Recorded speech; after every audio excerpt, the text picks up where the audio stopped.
Good afternoon, everybody, and welcome to our ITEP policy forum focused on the justice-involved population. Today's title is Confronting Social Forces Driving Incarceration. We'll spend the next hour together. We have a wonderful panel lined up for you all that I hope you're really excited about to hear from their different perspectives working across the state of California. All right, next slide, please.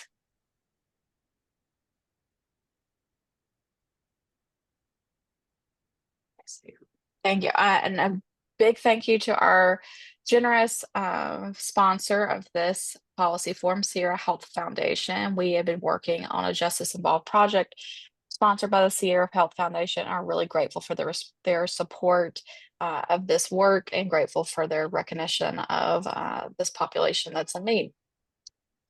Please. But just a few housekeeping rules before we get started. As a reminder, this session is being recorded. The meeting links and resources will be emailed to participants and posted to the ITEP website following the meeting. There's also closed captioning available. To enable closed captions, select the CC or transcript icon from your toolbar. And please submit any questions at any time during today's webinar using the Q&A function on your screen. We encourage you to use the chat. It is open. We encourage you to engage through today's program. Or next slide. Next slide, please. That's a picture of me. Hi, I'm Jana Wright. I'm the Director of Policy at ITA. I'm really pleased to be with you today. Thank you so much. Next slide.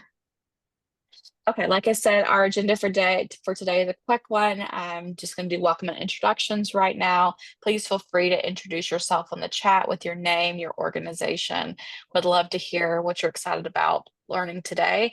And then we're going to go straight into our panel, Breaking the Cycle, Addressing Root Causes, Reentry, and Community Healing, which will be led by Jonathan Friedman, who is a Senior Advisor for HMA Health Management Associates and also the Board Treasurer for ITUP. And then we'll have a quick little wrap up at the end. Next slide, please.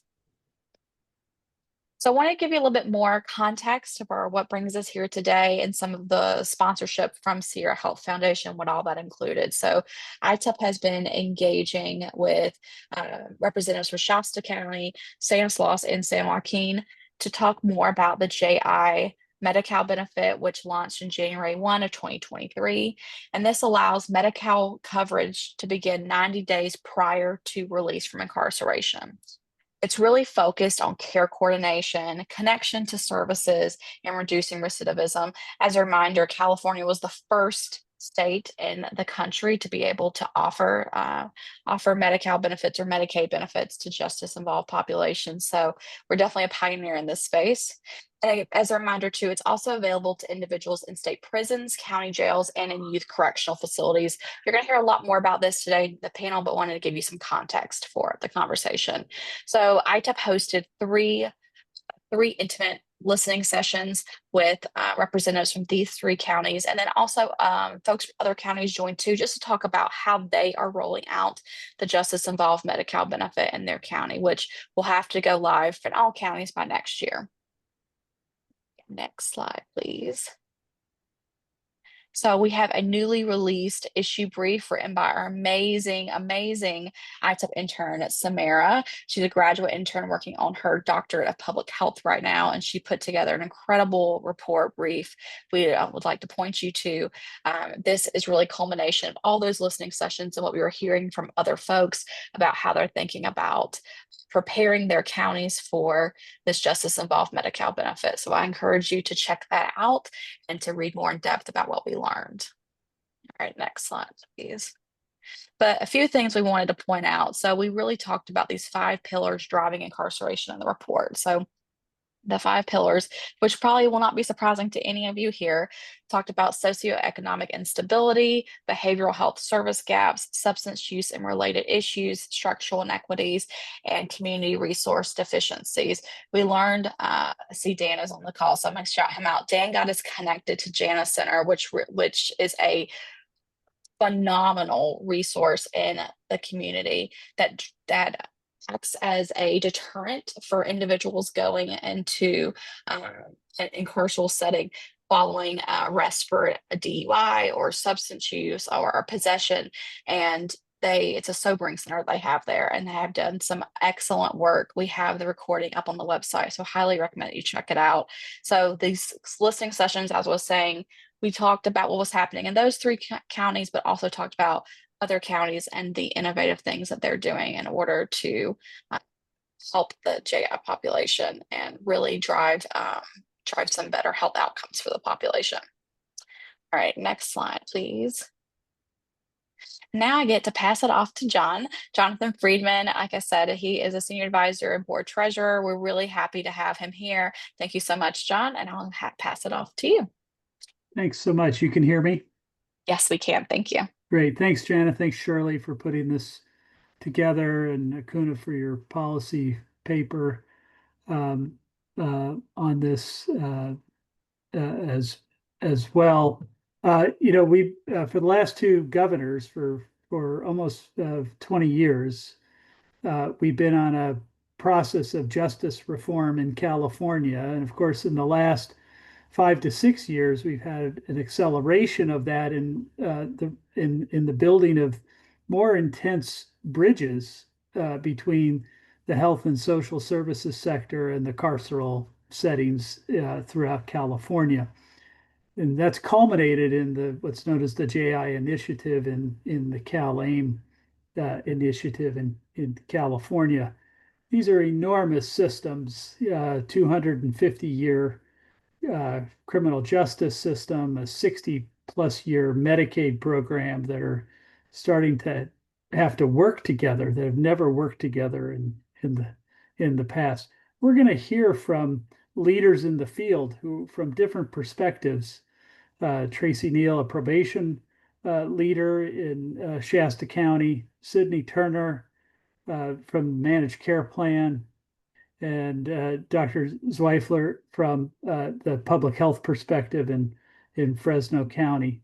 So, if I may, at this juncture, I'd like to turn it over to my colleagues to give some initial perspectives about how is it going in this JI initiative. I'm going to turn to Tracy first. Sure. Hello, I'm Tracy Neal. I'm the Chief Probation Officer with Shasta County. I've been serving in this role since 2013, and I've been with Shasta County since 2012.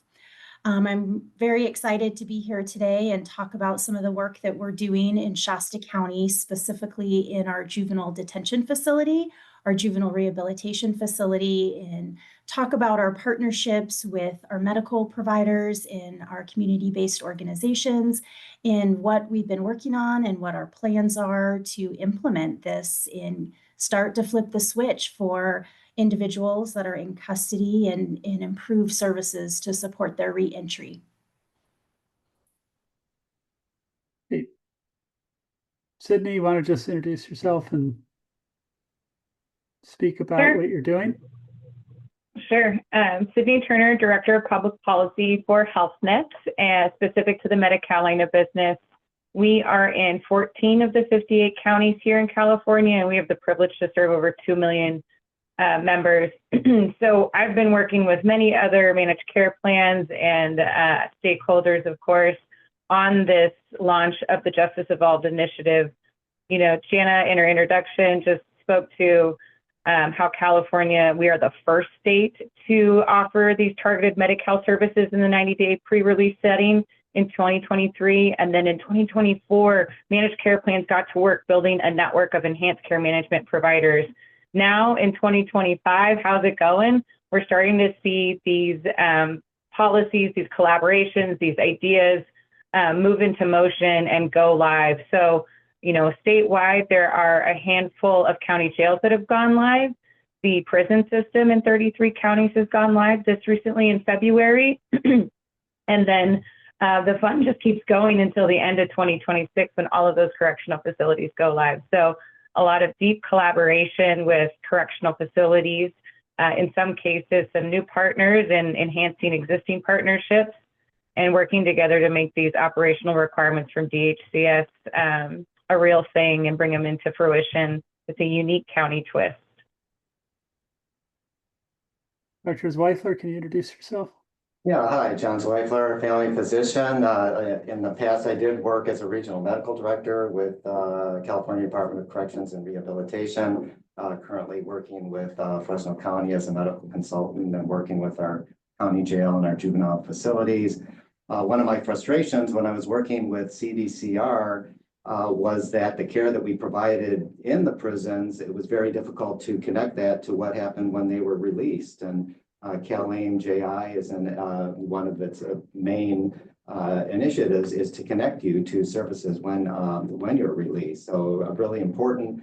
It's a huge lift, though. There's so many different pieces to this. There's the care that's provided in the jail, which has never been covered before by Medi-Cal and will be the 90-day pre-release period.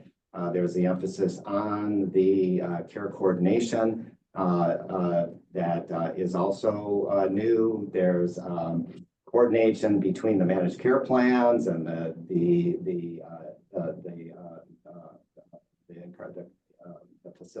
correctional facilities, and then connecting to providers and to care managers when they're released. So a lot of moving pieces, which is why the rollout has been relatively slow. So we have 58 counties. I think it's live in 3 counties. And as Sydney mentioned, now just recently with CDCR. So I think we're all kind of learning as we're going, but a slow process, but one that's so important and one that we need to continue to invest in. I could turn to Tracy. This program obviously impacts adults and juveniles. Those aren't in the justice setting. There's uniquenesses in those populations and the approaches actually to those groups. Can you speak about those and where the leverage points are, the opportunities, and maybe the pitfalls, particularly with the juvenile population? Sure, absolutely. So when you think about our detention facility up in Shasta, we're kind of a hub for Northern California. So there's a lot of counties in the north that don't have custodial facilities for youth. And so we serve that purpose for them. And so we've been pretty aggressive with the CalAIM implementation since it started. We've had a team, and I think for us in particular, one of the strengths that Shasta County has had is that we're very collaborative. And so when this initiative kicked off, all of our partners, wanted to get together to collaborate to see how we could implement this and be able to support our youth and families as much as possible. And so I think for us in Shasta, one of the benefits is our local medical provider that's in our juvenile hall is our community provider. So it's Shasta Community Health Center. And so that's a real positive. And so our contracted medical provider is already doing this great work in our community. And something that we've been working on for years is how do we create this continuum of care, right? So when a youth is in the community, they're receiving the care, the behavioral health, substance abuse, treatment, the medical services. And then when they come in the facility, how do we continue that care? And so as we've been implementing, we've been striving for this process of this continuum of care. And so it's been really helpful because we've had this provider, whereas throughout the state of California, some of the other juvenile halls or jails, they have different private medical providers, and that's just a little bit more of a challenge for them. The other thing when we think about Shasta County is our youth population is fairly small. I think we have this morning when I checked, we have about 37 youth in custody. And so we do have a smaller population, which makes it a little bit easier as we're thinking about implementing processes for services, kind of that flipping of that switch. So when a kid is in custody, when they're out of custody, how do we utilize that, as well as our population changes and is different over time. Sometimes we have youth that are in our facility for longer periods of time, which makes that reentry and that transition planning more stable, and we can be more effective, where some of our youth are in for a shorter period of time. And so we're really working on that reentry process and utilizing as much services as we can and support to make that reentry successful. So that's just a little bit. Something for us that has been a huge benefit is that because we have this partnership and we have such a small population, everybody, who's involved in the process knows our kids. And so it's really just this continuum in this enhancement of services that we're really excited about. Thank you. Turn to Sydney. Sydney, the health plan is supposed to organize all the care for the beneficiary, and you have to do that across multiple counties. Can you speak to how you're approaching that across the counties and how you can build pathways across these different geographies? Sure thing. The simple answer is a lot of collaboration at a local level. There's no one statewide standardized approach. We recognize each correctional facility, whether it's a jail or a youth facility or the prison system, is unique. I also want to acknowledge that there were many components of the CalAIM Justice Involved initiative that existed before CalAIM was even an idea. And so what's really new, and Tracy was getting to this, and transformative, is how they're being integrated through the launch of pre-release services. So it is really ambitious. It's taking a lot of collaboration between managed care plans, multiple plans in the same county, the correctional facilities. And when I say correctional facilities, I mean jails, I mean youth centers, I mean the prison system, to the county social services departments at the table. And in many cases, we're also bringing our enhanced care manager providers to the table to all work together and figure out the right solution for that structure, for that need, just to make sure that the member has a safe and stable transition back to home. Great. Dr. Zweifel, from the public health perspective in the county and mobilizing resources, can you speak about how you pull those together and where the opportunities or where the challenges are? Well, when we talk about public health, we're talking about providing care to communities or to populations, and very different from the kind of individual healthcare services that we think about when we think about going to see a doctor or getting a lab test or an x-ray. Where we spend 97, 98% of our resources is on those individual medical services. So a very small percent ends up going to public health. And yet, when you look at some important contributors to health, public health plays an outsized role. You think about the role of ensuring sanitation. So we have safe water, drinking water for us all. In the Central Valley, there's concerns about West Nile virus that's transmitted by mosquitoes, so mosquito abatement. So as you think about CalAIM and its effort to address social determinants of health, housing insecurity, food insecurity, so addressing this at an individual level versus a community level, you get into really challenging issues. And some of these things, some healthcare issues could be, I think, more efficiently managed at a public health level. And you think about things like ensuring that people have access to physical activity, walking trails, et cetera. So, for an individual, not as hard as, so doing that at a community level can have some benefits. And I think there's similar issues with CalAIM. So it's using the medical model of providing services to individuals. So it's both an opportunity and a challenge in setting those processes up, as opposed to focusing more on kind of networks of care and networks of, how do you communicate effectively between governmental agencies, community-based organizations, and healthcare providers. And so I think those are some of the kind of issues that we're working through, this kind of interface between our individual medical care delivery system, where the vast majority of our dollars are spent, and how can we set up processes that really benefit our community and our population as a whole. Tracy, have you found it a challenge to bring your justice colleagues to the table and to engage them in this? Could you speak to that? Yeah, thank you for that question. I wouldn't say we've found it a challenge to bring our partners to the table, but I think everybody has been great about wanting to get together. We have weekly meetings on this, sometimes twice a week, for planning and implementation. some of the challenges that we've faced in our juvenile facility is release of information. So some of those kind of documents that you're, things that aren't in the forefront that you're thinking of, but is a big part of the process. So we're working through some of that, making sure that our HHSA partners who process eligibility and paperwork for Medi-Cal applications, they're doing that timely and quickly. And so, we want to make sure we have good processes in place so that we can determine if a candidate, a youth is eligible. If not, how do we quickly, get them to fill out get the paperwork completed.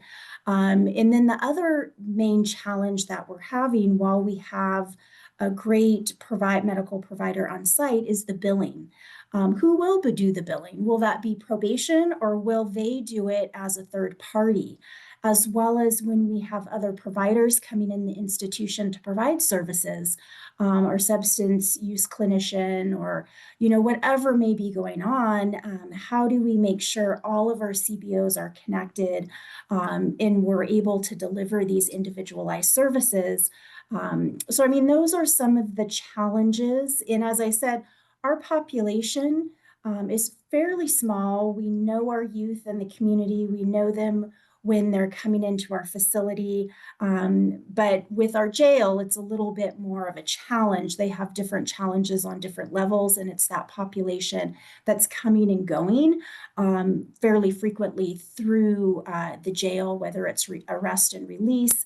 And so those are some of the challenges that I anticipate, our jail facing is how are they able to implement when sometimes they may only have an individual for a day or a couple of days, to make sure that upon that release, they're getting those reentry supportive services that they need regarding medication or whatever that may look like. And we haven't really started. I know Sydney talked about this a little bit. A big area for probation is CDCR, and we do get our post-release community supervision population from CDCR. And so starting to make that bridge with CDCR as those individuals are released from CDCR and into the community and onto our supervision. And that's a piece that, we're still working through to kind of finalize some of those details. So yes, challenges, but I would say that the challenges that we're facing, we want to be able to tackle, because we do see the benefit, and we want to be able to successfully implement this. Sydney, If I could jump in, yeah, a few more challenges and opportunities. Yes. Thank you. Yes, I was going to turn to you. I appreciate it. So as you can hear, there's a plethora of challenges, and that's why these weekly meetings that Tracy talked about, they're happening in every county up and down the state to address them. And behind the scenes, managed care plans are coming together and collaborating and trying to figure out solutions where we can be supportive and make it a little bit more effective. So for example, Tracy, you talked about the release of information. The reality is you need a data sharing agreement between the managed care plan and the correctional facility. And I'm sorry if you're a lawyer on the phone, but sometimes it's difficult to get the lawyers to agree. Some of the managed care plans have gotten together, and we've worked on some aligned language, because if you're going to need it in Sacramento, you're going to need it in LA, Fresno, Kingsman, they're up and down the state, right? And so if we can get a head start on agreeing, at least from a plan perspective, and then allow those unique county nuances to take fruition into that document, that works. Something else where we've been working behind the scenes is, Tracy talked about the quick releases. In the current structure today, where pre-release services is not on, the managed care plan doesn't have a lot of visibility in terms of who's incarcerated or not.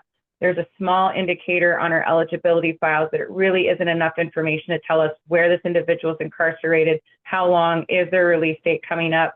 So statewide, the managed care plans have all been working on a strategy to ask for some extra data sharing from our correctional facility partners and say, hey, you can see when they're coming out of release. We want our enhanced care management providers to be at the right place, the right time to support this reentry planning. Let's start a data exchange process together. And it's a starting place, right? It's a little manual, but what we've learned from CalAIM is that you are always going to grow from wherever you start. So Maybe we're exchanging some Excel files in a very secure way, but eventually it can get into some fancy automagic in the future with additional time, learnings, iterations. So we're excited about some of those solutions coming that way. So my point about challenges is if we keep talking to each other beyond the launch of pre-release services, we're going to find some really neat innovations, and California is going to keep showing off on how we made this sucker a reality. That's what I meant about these systems that have never been had to relate. Now they have to relate, and to me the evidence of success is the degree of administrative and clinical data sharing that moves across these different domains. John, do you want to comment on this topic? Yeah, well, certainly exchange of information is critical, and the rollout of CalAIM doesn't really directly address that. So there's funding for all these individual kind of services, the care coordination components, the medical and behavioral health services that are provided in that 90-day pre-release period, but there's not funding per se to facilitate this the sharing of information. And I think that something that, as we go forward to think about, that is so critical. I think it's helpful also to kind of tease out what information needs to be shared.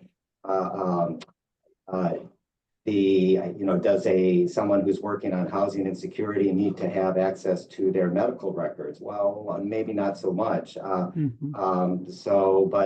if they have diabetes or hypertension, you want to make sure that they're handed that the care that's being provided in the correctional facility, that information is shared to whoever is going to take care of them afterwards. So, being thoughtful about what needs to be transmitted is important. And I think that's best done at a community level, but it would sure be nice to have those kind of foundational documents and data sharing agreements that hammered out at a state level, so everyone's on the same page. And to kind of think, what are the key elements? Well, setting aside the paying for the 90-day pre-release services, so the medical care and behavioral health services that are provided in the jail, which is a benefit to the correctional facilities in the counties.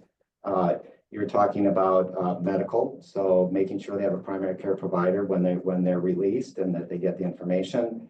Behavioral health / substance use is the other one, and there's nuances there. If you're severely mentally ill, then the Department of Behavioral Health is involved at the county level. If you're not severely mentally ill, like all the rest of us, then that goes through the managed care plan. So, there needs to be some thought about sorting that element out. And then for the social determinants of health, which is really the key advance in CalAIM, it's connecting to the enhanced care managers and the community-based organizations that are addressing housing insecurity, food insecurity, et cetera, on the outside. So it can feel overwhelming, but I think kind of breaking it down: primary care, behavioral health / substance use, social determinants, can kind of give you a roadmap as to how to proceed. There's a comment and question from one of our participants in the audience, Stan Chavez, about the role of health and information exchanges. Are you seeing the data exchange occurring point to point? Or are you seeing it in HIE models, or some of both? I'm happy to take that one. Go for it. Oh, Sydney. go ahead. Or John, either one. I'll arm wrestle you. There's at least one county using the HIE right now. It's still very basic functionality. We're hoping that it grows from there. But we are very much, as a managed care plan, open to, if the correctional facility wants to use a HIE, let's talk about it. What does that mean? Of course, these things might take some investment. Let's talk about that. What does that mean as well? And understand those HIE capabilities and the timeline that you need to turn things on. So, speaking specifically for HealthNet, and I think I'm channeling my other plan partners, we want to start where you want to start and grow with you, however big or long or small or different that is. John? One of the interesting aspects of CalAIM is, you need to identify the populations of focus. So just to backtrack, there are three basic elements of CalAIM. The first is its intent, which is to address the social determinants of health that impact health outcomes. So social determinants are the conditions under which you're born and live that are shaped by money, power, and resources. And again, include things like housing and security, food, transportation, utilities, neighborhoods, education, employment.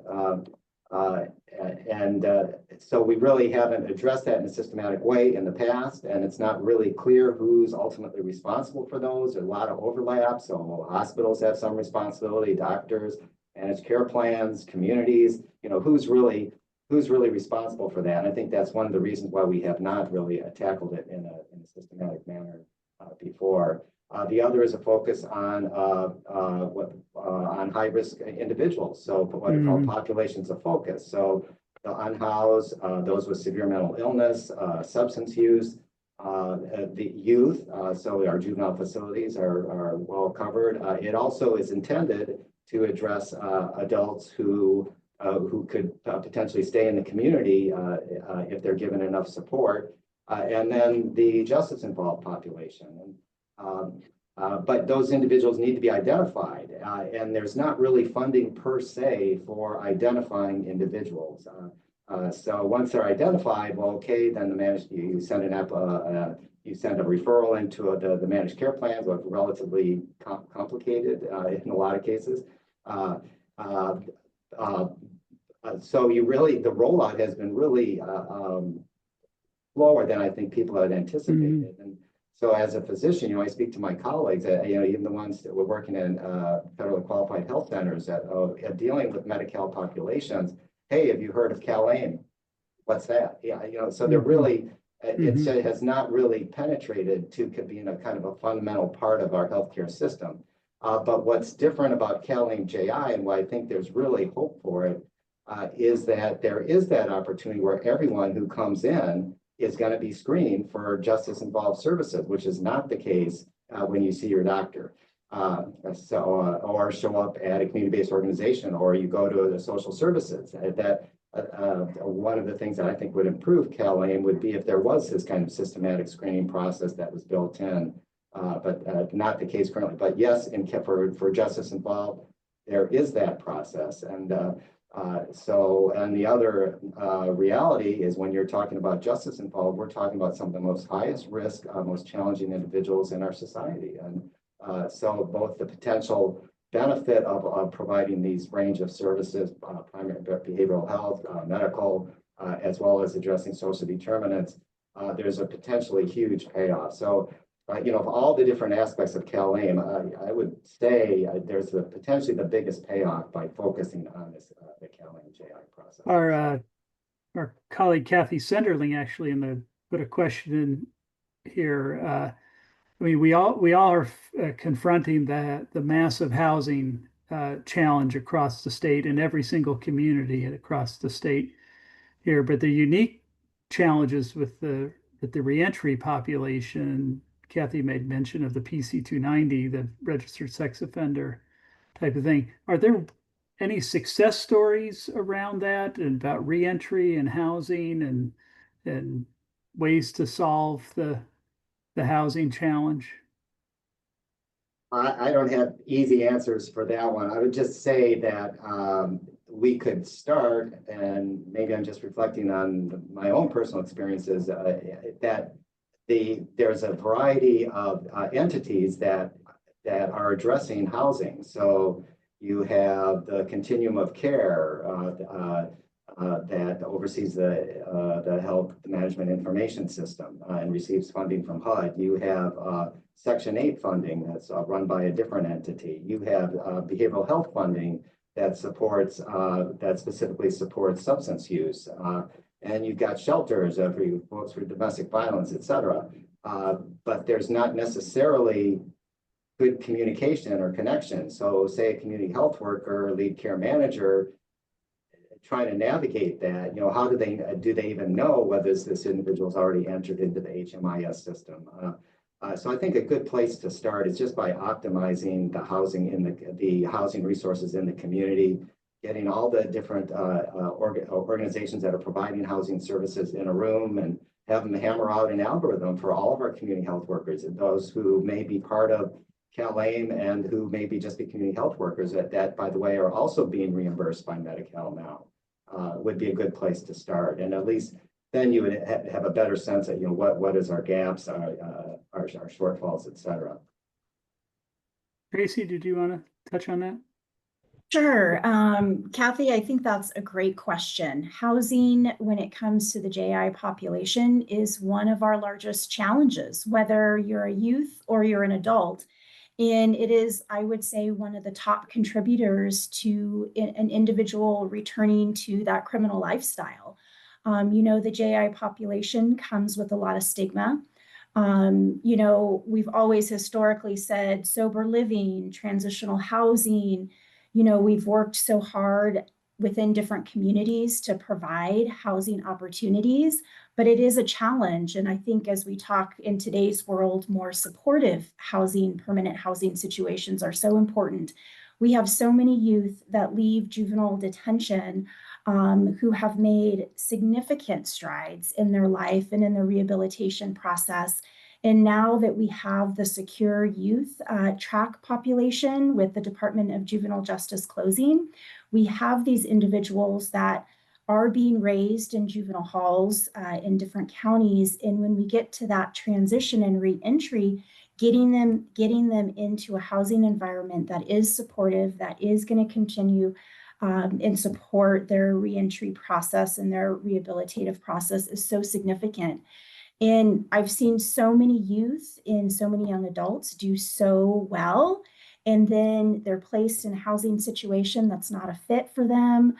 They have to return to a parent or a relative to live with, and then it just goes downhill. And so I think the housing is, significant, as well as when you think about our adult population and some of those very specific adult individuals that have sex crimes and other things that make them ineligible for a lot of housing options. So I think that's really important. Sydney, have you encountered these challenges at the health plan with the medical provider networks and other pieces? Thank you. The ultimate solution is more units, right? And so while managed care plans, we've now have the ability to support housing related services, and Cal-AIM's giving us additional critical tools. It's not solving the housing supply issue, which is the crux of our problem here. So from a health net perspective, we've kind of pivoted in terms of how we approach these situations. And so instead of being solely focused on building networks and administering benefits, oversight and compliance, we're trying to bridge the gap by breaking down silos and becoming an incubator to drive change. So bringing the right stakeholders to the table, or any stakeholders to the table, right, who are invested in this to work on a solution. Sometimes it's as simple as knowing what one entity is doing versus another, and giving them a space to figure out how to work together. And it's a new place for managed care plans to kind of fit into.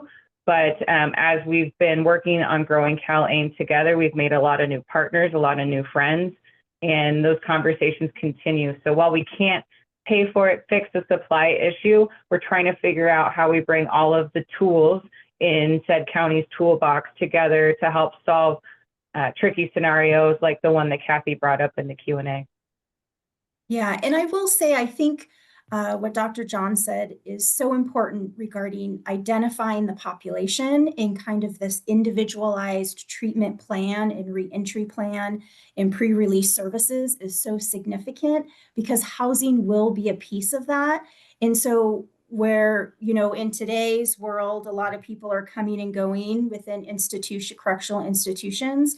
And by implementing these pre-release services, it's going to be a hot topic in people. There's going to be support teams and individuals that are going to be able to identify that and create individualized plans to prevent people upon release not having a place to go to live.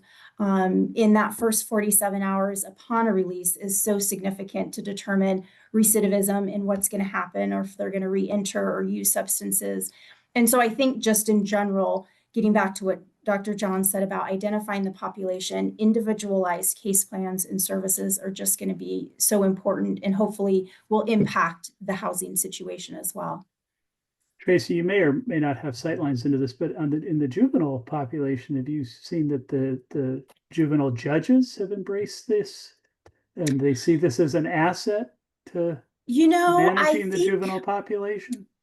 I think they're still learning about the process. We do in the juvenile world, we do a lot of individualized case plans, rehabilitative plans. The youth are before the judges pretty frequently. And so I think they'll become more involved as we kind of start flipping that switch in implementation to know really, because I think they'll see those plans a little bit differently. And so I think they'll become more involved at that phase. It's a complicated, and I don't know if it was Sydney who said it's a complicated process. I mean, this CalAIM in serving the JI population in this way is new and it's different, and it's been a big lift for, I'll say, probation departments in correctional facilities. It's a new, I wouldn't say it's a new way of doing business because we've been working on this for so long to improve services, but it's just a larger amount of opportunity, which is a big lift, and processes like billing, different things, and kind of staging a lot of services, to make sure we're ready to go, as well as, Dr. John again mentioned this identification of population. We've been pulling data. We're reviewing data every 2 weeks to really understand who is in our juvenile detention facility and what services are we missing, what's their eligibility like. I mean, it's just a lot of planning and pre-work to really understand. So in Washington, D.C., we're on the cusp of some very negative policies that are going to be adopted affecting the Medicaid program. These are likely to pass and be signed by the president. Among the challenges we're going to have to wrestle with are the imposition of work requirements related to Medi-Cal eligibility, more frequent eligibility redeterminations for the adult segment population. Can the JI initiative play a role in your mind in helping to help people stay on Medi-Cal? You have to build that into the program. Yeah, a couple thoughts about that. So social determinants, yeah, we talk about housing, food, but employment, education are part of it as well. And just hearing Tracy talk about the juvenile centers, one of the differences between the juvenile justice centers and the adult jails is the big emphasis on education. So kids can get continue their high school education, they can get community college credits. So a lot of emphasis on that, and also you just look at that population with a more empathetic eye. That hey, these are kids, we want to help them, we want to help them succeed, and so we're going to give them the tools to do that. And if you really want to break out of these cycles of negative behaviors, you've got to address those underlying causes. And I think you have to look at employment and education. Should employment be tied to health insurance? I think that's a terrible mistake. Everyone needs to have health care. And if you don't do that, it's going to have a lot of negative implications, not only for the health of individuals, but overwhelming our hospitals and ERs, et cetera, and ended up costing us a lot more money, just pushing it onto some different parties. So I'm not in favor in that approach at all. But I do think that what can we do to help people get plugged into employment opportunities and educational opportunities is important. And CalAIM is an opportunity. Although if you read the fine print, there's really not much talk in CalAIM about employment or about education. It talks about housing, food, et cetera, but it doesn't say you cannot do it, but it doesn't say you can do it either. So it's kind of in this netherland, and I believe that we should be emphasizing that. We should, are you interested in a positive way? Are you interested in employment opportunities, vocational training, job training? Are you interested in furthering your education? Here's community college programs we can connect you to, or vocational training programs. And that would be a worthwhile area of focus for us. rather than frame it in this really negative negative way and disrupting our healthcare system. And I think it's going to have devastating consequences. So our David Panish, who many of us know, put an important question in the chat here, which is, what's our best strategy to secure renewal of this JI waiver? This exists, much of CalAIM exists in a waiver that expires in December of 26. Here, the Biden administration had issued guidance around what are known as health-related social needs waivers that many states have adopted. The Trump administration has rescinded that guidance and says they're not going to approve future waivers based on the Biden administration guidance, but they're still open to future waivers. So I think, David, you're putting that question to me. So my view, a couple of things. I think there's about 11 states that are doing the pre-release initiatives here. That's a good thing for continuation of this. California will need to put together a waiver proposal that will most likely have to look very different than what we know as CalAIM today. The justice involved component of it, the pre-release, actually is underpinned, this is a positive, is underpinned by a law that Trump 1 administration signed called the Support Act, which allows for the Medicaid dollar to be spent within what's known as the four walls of a state institution here. So I anticipate a waiver, this component of it, to be in a future waiver, although I think the Trump administration views it much more narrowly than the way it's been implemented at present, which is instead of 90 days prior to release, they think it's 30 days and not as robust a service set for that.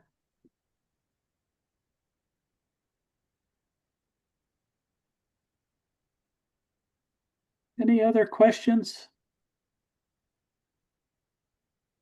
Well, in terms of justifying our existence, we need to show positive returns. And I know that DHC, Department of Healthcare Services, recently released some information on community supports, which are additional funding that is supposed to be cost neutral, that is supposed to, the cost of these supports, like providing transitional rent support, et cetera, is supposed to be balanced off by later benefits. And asthma remediation programs or tailored meals, et cetera. So they put out a report suggesting that, yes, we are seeing a positive benefit from that. So being able to demonstrate that, hey, that we are able, by tackling these root causes, we are able to reduce these impacts down the road, then that's a way to justify our existence. And particularly as it pertains to CalAIM JI, if we can reduce recidivism, if we can get folks into jobs, et cetera, then rather than being a drag on society, they can be contributors to society. Yeah. Really focusing on those kind of positive results. We're going to need to demonstrate that. If I could jump in. Go for it. Sorry. I agree with what Dr. John's saying. The outcomes truly do matter. Just for the counties where HealthNet serves, we're already serving over 1,300 individuals categorized as a justice-involved population of focus. But, in addition to outcomes, this CalAIM Justice Involved initiative isn't totally about new services. It's about building a more connected, responsive system that recognizes the health and social needs of the people who are returning home from incarceration. So there's a little bit of new services, but there's a lot more about connection. John Kodak has a question here about youth with disabilities, and has there been any experience or planning or around those youth in transition? Maybe Tracy or Sydney. Yeah, and I was just going to say, Sydney, you're right on about what you're saying, because I think it's that continuum of care. that's so important. And I think when I think of CalAIM and Justice Involved, it's building those bridges and that connection for individuals to get support and be successful. To John's question in regards to disability and assistance, disabilities and assistance during the transition, I can't really address that. I would just know that it would be part of that pre-release, pre-planning, to assure that those services in a transition is there for that individual. But maybe Sydney and Dr. John have something more to add. Well, just that it's called out specifically as being a goal and aim and a responsibility of CalAIM JI is to identify those individuals with disabilities and to ensure that those disabilities are addressed as part of the care coordination process. From a managed care plan perspective, who's responsible for building this enhanced care management network, who's working in the pre-release setting and then working in the post-release once they're out in the community, especially with juveniles. And the specific example in the chat, we really do recognize it's a distinct skill set. What we've done to prepare is implemented an extensive vetting process to make sure that these providers can deliver age-appropriate, trauma-informed care, that they can navigate these kinds of complexities of the juvenile justice system, the justice system, and even the family system. So we're really looking for entities and people who can build that trust. When it comes to training, training comes to mind in response to this question. Health Net, we recognize managed care plan might not be the right entity to train for this. So what we've been doing is working with experts in the field to train our enhanced care management provider network. So it's beyond onboarding. It's how do you care for these unique instances, these special scenarios, and the people coming out of incarceration. So more than just submitting a claim. It's how do you care for the human?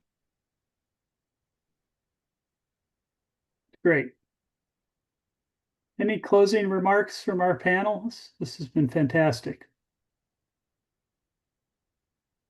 Well, I would just kind of keep our eye on the prize. What are we trying to do? And as co-panelists really were emphasizing, it's about care coordination and so building those networks of care so we do effectively link healthcare providers, governmental agencies, community-based organizations, focusing on that information exchange process so that it's a seamless process. And the care coordination component, the leveraging of navigators to assist individuals to get the services that they need, both connecting to medical as well as behavioral substance use, as well as social determinants. And just such a key component that really has been underemphasized in the past, that these navigators, promotorists, relatively low cost, provide a huge service to really kind of tie our healthcare system together. So focusing at a community level on connecting care coordination, information exchange, using navigators to facilitate care to the benefit not only of the recipients but also to the providers. Well said. Thank you very much. Hopefully we can thanks to our panelists in the chat, and I think at this juncture it's time to turn it over to Jana and Shirley for the wrap. Thank you so much, John, and thank you so much to our wonderful panel. I told y'all this was going to be good, didn't I? I told you it was going to be great, and we thank you so much for your insights, for sharing with us all the things that you're doing across the state of California. Really has been inspirational, and I really appreciate it. Want to just say as a reminder, this is again was sponsored by Sierra Health Foundation. Thank you, Shirley. We're really grateful for their support of this work and particularly for their emphasis on the JI population as California rolls out this benefit. Next slide, please. And please want to remind you to participate in the Behavioral Health Older Adult Survey. So this is a survey that ITEP has launched in collaboration with the California Department of Aging, and it is sponsored by West Health. It does close on July 3rd, so please hurry and participate in this survey. It is for providers, community-based organizations, caregivers. If you've got someone in your life who you are either working with older adults in your professional setting or even a caregiver for a parent or an aunt, aunt or uncle, whoever that may be or look like for you, please feel free to participate in a survey. We'd love to hear back from you about what behavioral health needs exist and really pinpoint those for the state as they build out future plans of the California Department of Aging. All right, next slide, please. And with that, just want to give a big thank you. As a reminder, this is the final policy forum we're hosting at ITUP. As you've all already seen through our newsletters and our ITUP website, we will be closing at the end of July. And we're really, really grateful that you've all been on the journey with us. And thank you so much for just being mindful about this population and the needs that they have today and will have in the future. Thank you so much for joining. We appreciate you very much, and please stay in touch. Have a good rest of your day.